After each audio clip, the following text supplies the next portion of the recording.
Everyone. So तर तुम्ही पाहू शकता 4 वाजल्यानंतर माझ्या मागं एवढं काम असतं की विचारच करू नका.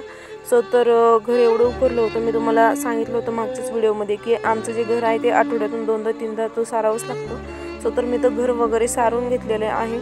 आणि मग आता बारी होती अंगण झाडायची. अंगण वगैरे झाडून जे शेणाचं उरलेलं पाणी होतं त्याचा मी सडा टाकला. आणि कसं आहे ते अंगण वगैरे झाडल्यानंतर एवढं चेहरा वगैरे खराब झाला होता. मग मी हे मस्त चेहऱ्याला असं स्क्रब केलं. आणि स्क्रब केल्यानंतर एक लोशन पण भेटतं. आणि मग त्याच्यानंतर चेहरा चांगला असं धुतला आहे. ज्याने कसं होतं थोडं चेहऱ्यांवरती खरंच खूप भारी वाटतं हे लावल्यानंतर. आणि थोडाफार ग्लो पण येतो. आणि हे लेमनचं स्क्रब होतं. ह्याला काय म्हणतात ते मी नाव काही वाचलं नाही. सो हे लोशन होतं सॉरी. आणि मग हे मस्त असं चेहरा धुतल्यानंतर हे लावल्यानंतर ना अजून चेहऱ्यावर थोडंसं छान वाटतं. आणि त्याच्यानंतर मी मस्त असं डोकं वगैरे विंचरून घेतलं. आणि मी हा सारखा असं विचार करते की चाय सोडून देईल बट चाय जर सोडलं ना तर असं म्हणजे कसं तरीच होतं. चाय सोडूच वाटत नाही. जसं ते दारू पिणारे लोक दारू सोडू शकत नाही तसं मी काही चाय सोडू शकतच नाही. सो तर मस्त मी तुम्हाला आता माझं गिरणीचं घर दाखवते. तुम्ही पाहू शकता एवढे छिद्रे वगैरे पडले होते. आणि लकी पहा इथं कसं आराम करत आहे. लकीना फारच मस्ती करतो बट तो घरामध्ये असल्यामुळे फारच आनंद मस्त असं बारीक कट केलं आणि बटाट्याची काढलं. भाजी तुम्ही पण अशीच बनवा की भाजी जर ट्राय केली ना सर्वांनी आवडीने खायला आवडीने खाते. सो तर मी तर टोमॅटो कांदा हे मस्त असं बारीक करून कोथिंबीर सुद्धा तुम्ही टाकू शकतात. आणि मस्त असं मिक्सरमधून बारीक करून घ्यायची जी पेस्ट काढायची. आणि पेस्ट वगैरे काढल्यानंतर कसे भाजीला ना एवढी छान चव येते ना. आणि कसं आहे असं जर आपण कापून वगैरे टाकलं ना भाजीमध्ये एवढं छान लागत नाही जसं की बारीक पेस्ट केल्यानंतर लागते. सो तर आपली पेस्ट रेडी आहे. आणि जे बटाटे उकडले होते मी त्याला मस्त असं सोलून घेतलं. आणि तर बहिणीने नाही का दूध आणून ठेवलं होतं शेळीचं दूध काढलेलं. आणि मग मी तर मस्त असं चाय बनवला. मी सारखं विचार करत असते की चाय सोडून पण नाही सोडू शकणार मी चायला. मला चाय तर मला लागतोच सकाळी नाही तर संध्याकाळी एक वेळेस तर लागतोच. आणि मी तर मस्त अद्रक तोडत होते. अद्रक एवढी वाढलेली होती त्याची सुंठच तयार झाली होती.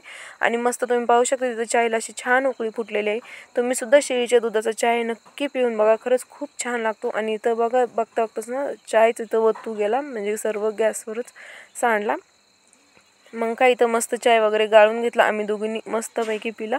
आणि पिल्यानंतर बघता बटाटे चांगले उकडले होते. बटाटे काढून घेतले आणि त्याला सोललं वगैरे. आणि तुम्ही पाहू शकता मी भाजी आता कशी बनवते. खरंच यार ही भाजी ना एवढी छान लागते ना. तुम्ही इथं अख्खा बटाटा घेऊ शकतात. माझ्याकडे मोठाले बटाटे नव्हते त्याच्यामुळे छोटेच बटाटे असल्यामुळे मी तर अखंड बटाटा घेतलेला आहे. मस्त अशी मग पाणी गरम करायला ठेवलं. तुम्ही पाहू शकतात इथं ना मी हे बनवणार आहे भाजीला फोडणी देणार आहे. तर मी तेल वगैरे टाकलं. आमच्याजवळ ही शेगडी असल्यामुळे कसं आहे ना खरंच गॅसचा ताण एवढा वाचतो ना.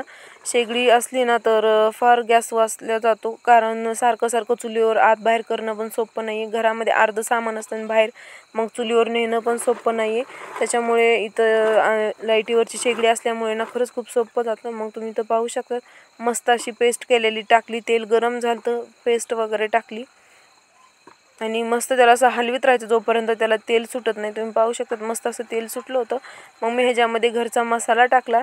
आणि सर्व असं एकदम असं एक मिश्रण करून घेतलं. आणि हे अखंड बटाटे टाकले.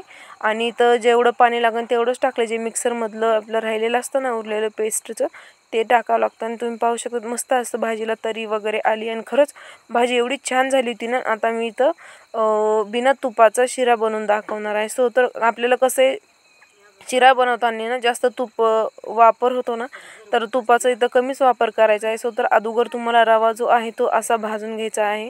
आणि रवा भाजल्यानंतर मग कसं मस्त असं कढईमध्ये जे बाकीचं तूप वगैरे टाकलं आणि तो भाजलेला रवा भाजून ठेवला. आणि ते जर तुपामध्ये टाकलं ना तरी ठेवलेलं जास्त काही तुपाचा वापर. आणि त्याच्यानंतर पाणी साखर वगैरे टाकलं आणि ते खोबरं खिसलेलं टाकून दिलं. मग इथं आपली भाजी आणि शिरा वगैरे रेडी आहे. सो तर आता मी इथं बनवणार आहे पोळी म्हणजे चपाती. आम्ही चपाती म्हणतात.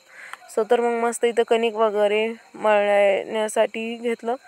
आणि कसं त्या दिवशी आईसुद्धा घरी नव्हती त्याच्यामुळे मग म्हणलं थोडंसं काही ना काहीतरी चांगलं बनवायला पाहिजे. रोजच ते खाऊन इतका कंटाळा आला होता. मग थोडंसं म्हणलं असं काहीतरी गोड थोडं तिखट.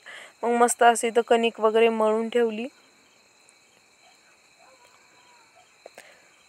आणि आमचं कसं आहे जे स्वयंपाकाचं सामान म्हणजे जे स्वयंपाकाचं आहे ते सगळं खाली बसूनच करावं लागतं. आणि उभ्याने तर काहीच नाही. तुम्ही पाहू शकता शेडच आमचं असं आहे. तर मग सगळं काम जे आहे ते बसूनच करावं लागतं.